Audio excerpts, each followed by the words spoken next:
બોલું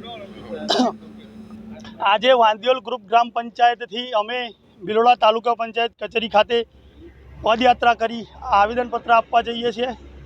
અમારા પડતર પ્રશ્નો આંગણવાડી હોય, મેસો ડેમમાંથી નદીમાં પાણી છોડવાની વાત હોય, બેરોજગાર યુવાનોને જીઆઈડીસીમાં રોજગારી આપવાની વાત હોય, નાના બાળકો અભ્યાસ કરવા જતા હોય એમના માટે ડામર રોડની વાત હોય, વાંઘાઓ ઉપર મોટા ગરનાળાવાળા પુલ બનાવવાની વાત હોય, નદીમાં વર્ષો પહેલાં બનાવેલા ચેકડેમો તૂટી ગયા હોય એની વાત હોય, એવા જ અમારા ઘણા બધા પ્રશ્નો છે।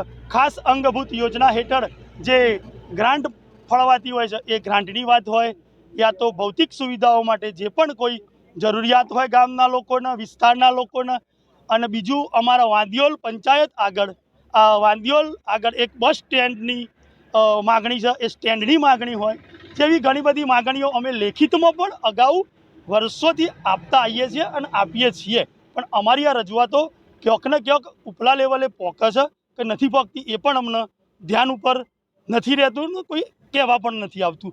એટલે અમે આજે ગાંધી ચિંધ્યા માર્ગે પદયાત્રા કરી અને માનનીય મુખ્યમંત્રી સાહેબને આવેદન પાઠવવાના છીએ તાલુકા વિકાસ અધિકારી ભિલોડા દ્વારા।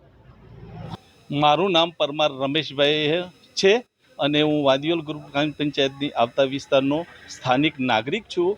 મારા ગામની અંદર વ્યવસ્થાના નામે શૂન્ય ને શૂન્ય જ છે, જેવા કે રોડ પણ નથી અને ગામમાં બસની વ્યવસ્થા પણ નથી। છેલ્લા આઝાદીના આટલા વર્ષો વીતી ગયા છતાં અમારા ગામની અંદર નહીં તો બસ સ્ટોપેજ આપેલું અથવા તો નહીં તો અમારા ગામની અંદર બસ આવતી, અને ગામમાં 4 આંગણવાડીઓ નોન યુઝમાં છેલ્લા 2 વર્ષથી ભાડાના મકાનમાં રહી છે। જીવના જોખમે રસ્તાઓ પર છોકરા ચોમાસાના ટાઈમે નદી કિનારે આવે છે, એમનો ડામર રોડની માંગ સ્વીકારાતી નથી। અમે રજૂઆતો કરીને થાકી ચૂક્યા છે।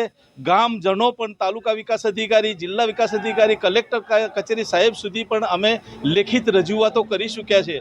અમે આ રેલીની આજે 25 કિલોમીટરની યાત્રા વાંદિયોલ ગ્રુપ ગ્રામ પંચાયતથી લઈ અને ભિલોડા તાલુકા વિકાસ અધિકારી સાહેબશ્રીની કચેરી આગળ ધરણા ધરીશું। અગર આજે પણ અમારી માંગ સ્વીકારવામાં નહીં આવે તો આગામી દિવસોમાં અમે ગાંધી ચિંધ્યા માર્ગે ગાંધીનગર જવા મજબૂર થઈશું।